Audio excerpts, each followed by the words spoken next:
A verdict has been reached in the Jam Master Jay murder trial today in the Brooklyn Federal Courthouse. Carl Little D. Jordan Jr. and Ronald Tenard Washington were found guilty on all counts in the 2002 shooting death of Jason Mizell. The 37-year-old Run DMC founder was killed in a music studio over what prosecutors alleged to be a cocaine deal. Jordan was the accused gunman, while Washington was believed to be standing guard at the time of the shooting. The men face a minimum of 20 years behind bars and up to life in prison for their crimes. Now, I should tell you, this is a miraculous and really incredible verdict, considering you're talking about a crime that was over 20 years old. You wonder whether witnesses, their memories would be stale, witnesses would be stale. This is just a testament to the work of law enforcement and an incredible verdict, and we will talk more about it hopefully later on as we get more details. But again, verdict in the Jam Master Jay murder trial.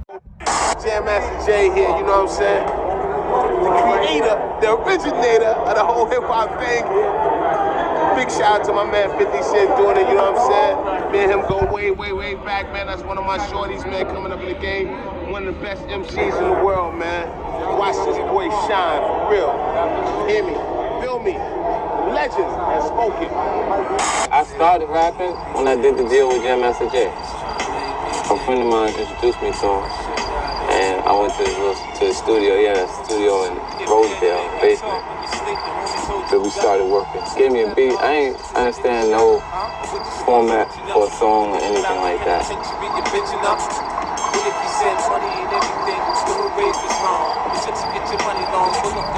Hold on a second, I'll be right back. Here come the police, look, I'm gonna go inside.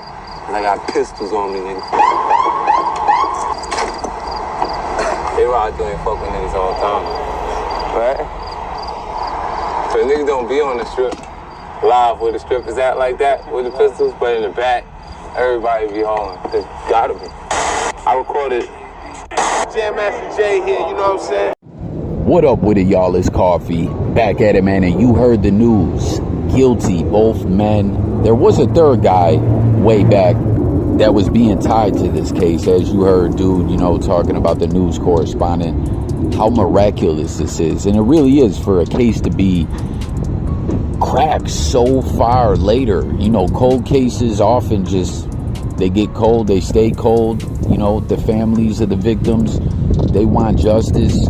Maybe they get some news coverage every now and then, but for the most part, man, I don't got the statistics on it, but someone does, drop it in the comments on cold case homicides and all that, man, or just cold case period. It's not normally good.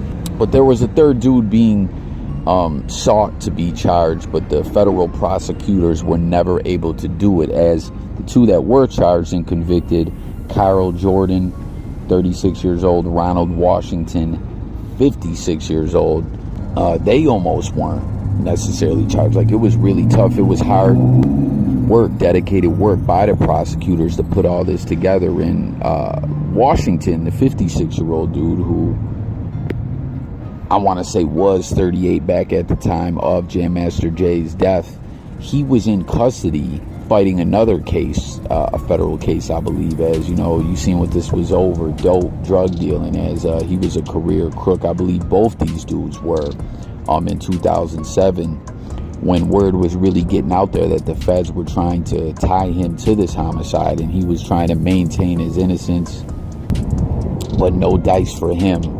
They got him, they charged him, they convicted him. And how crazy is this that during or right before deliberations, I'm not exactly sure, there was a juror that had to be excused that had ties to either Jam Master Jay or one of the two individuals on trial or something. That's pretty crazy. Like, with all the ish they do with juries and the process of jury selection, interviewing them, disqualifying different people, all the rules once like it has commenced, you know, like as secluding them away from the news and from the public and from speaking to other people, like everything that they do to try to keep everything clean and all that, right? How the fuck did someone get that far into the mix? I don't know. You know what I mean? That's pretty wild. I don't know if they had an alternate juror who I'm not sure how that all works. If there's alternate jurors who are not sitting on the stand but are like watching from a video monitor somewhere or something, and then they step in the event of someone being excused, maybe. I'm not sure.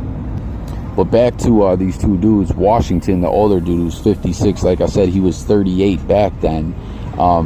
It sounds to me like he's the one that, you know, hatched this. That's the way it's being described, that he hatched this whole murder conspiracy when Jam Master Jay, you know, who had 22 pounds of yayo. Is that 10 keys? Because what is a key? 2.2 pounds? I'm not sure. But for whatever reason, he decided he didn't want to fluck with him.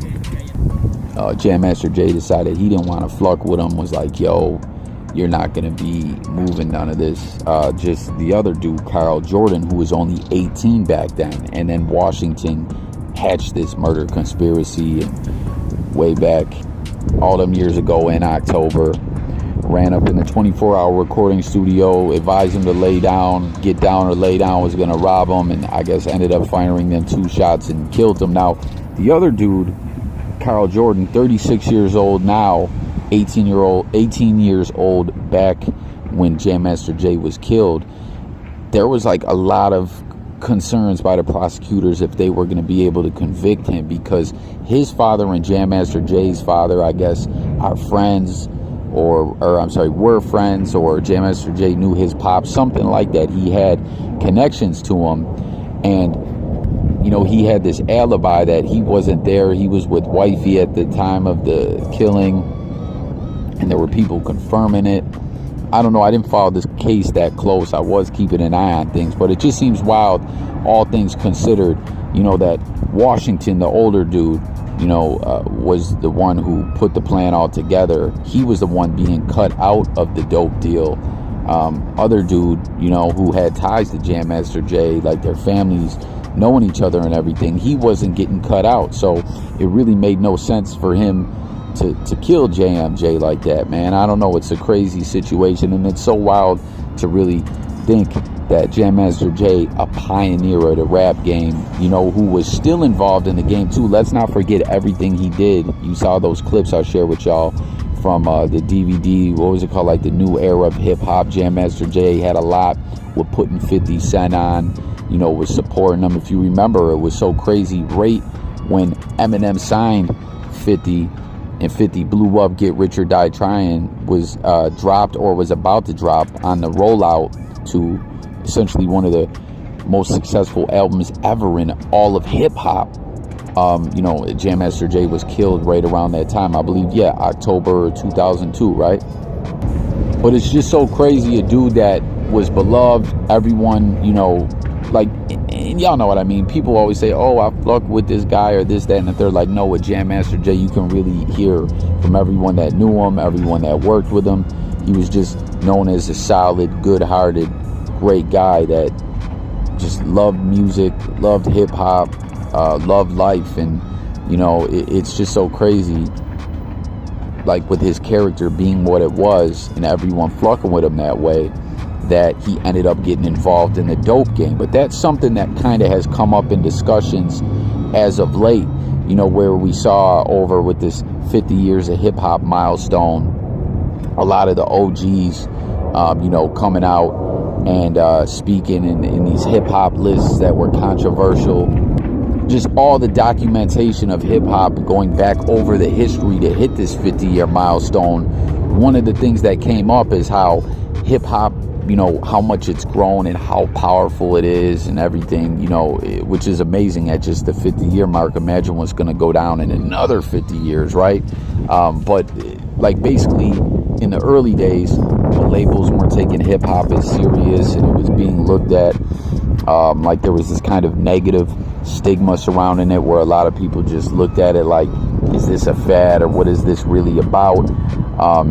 You know, people always love hip-hop off the rip, but the market was just different. And essentially what I'm getting at is, we've seen that a lot of the OGs weren't able to monetize the way individuals are nowadays. And we've seen a lot of situations where, you know, dudes were having, from way back in the day, like iconic members of the hip-hop community, you know what I'm saying, pioneers, were having GoFundMes to like hospital bills, or like being in just all kinds of dire straits financially for many reasons. It's a shame. It's sad, you know, like, you see that's what it came down to when Run DMC's name was fading and everything like that. And I don't want to say they became an afterthought because they're legendary, but Jam Master Jay just wasn't eating like he wanted to or needed to, and he got into selling dope. It's crazy. Ain't that nuts to really think about it?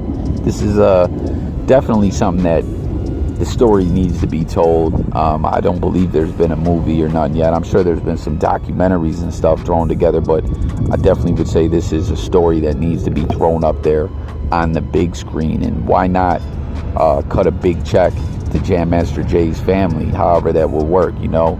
Capitalism and greed often sometimes can make business dealings fucked up. Like, this story needs to be told regardless, but I just like to see JMJ's family get a check and get paid. You know, this man got in the dope game that late in his life because he was fucked up. You know, he devoted his life to this hip-hop ish, and it's just crazy, man.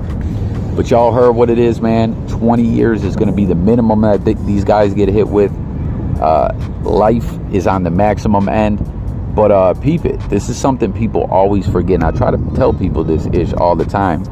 Even though this was in New York State, and New York is not a death penalty state, they could have actually been hit with the death penalty, being that this is a federal crime, that the feds picked this up. Federally, the feds, like in a case, they can put the death penalty on the table no matter where the crime happened, what state. It doesn't matter. If it's a federal crime, they can sentence you to death, but they never sought the death penalty. But I don't know, man. It's all over. They're guilty. R.I.P. Jam Master Jay. Hit the comments, y'all. Share your thoughts about all this, and you know, let me know your favorite Run DMC tracks. It's so wild seeing the mainstream media reporting on this. They're only talking about Aerosmith in Run DMC's mashup with the Walk This Way remix, which was lit. It was dope. I've always been a fan of rock and rap coming together and collab, and I liked it when Diddy and with the All About the Benjamins, with the Locks, when they did it. I liked it when everyone did it. I thought it was dope. Maybe we'll see that come back.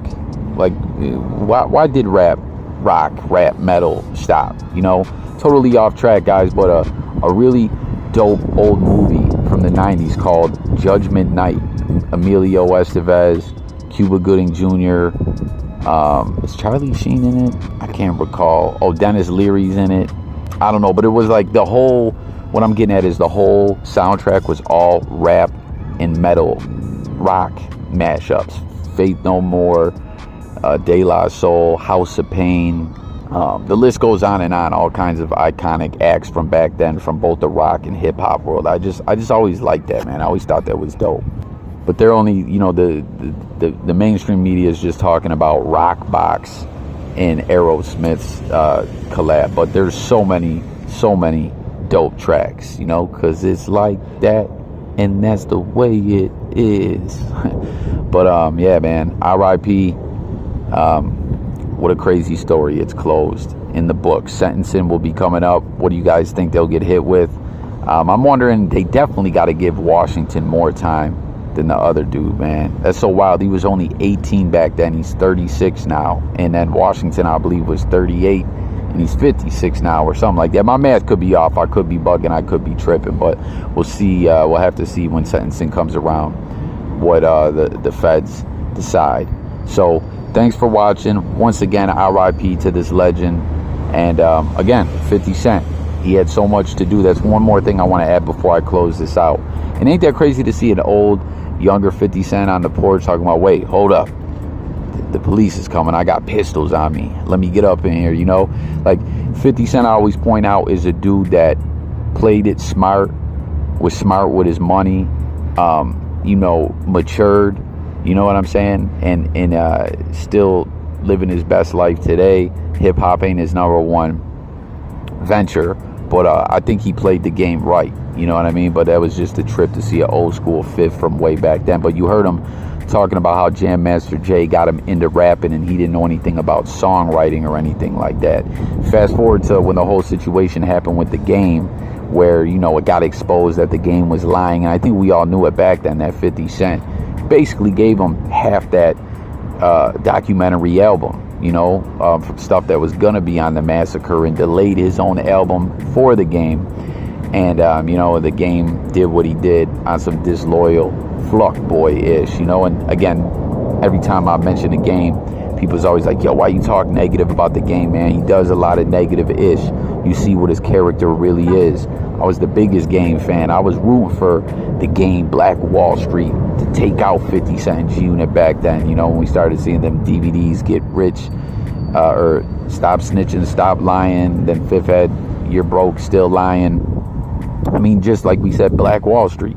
There's another thing. Game stole that from JT the Bigger Figure, who was inspired to have that name from Minister Farrakhan, and it was supposed to be about uplifting other individuals within the black community and black entrepreneurship, and Game didn't put anyone on under that umbrella. You know what I mean? Just over and over you see what dude was really about. But my point in bringing him up is that was a big part of what 50 Cent was saying about the Game when he helped him put that project out, because he was about to get dropped from Aftermath, was the Game could rap, but he didn't know anything about being a songwriter and putting a proper song together.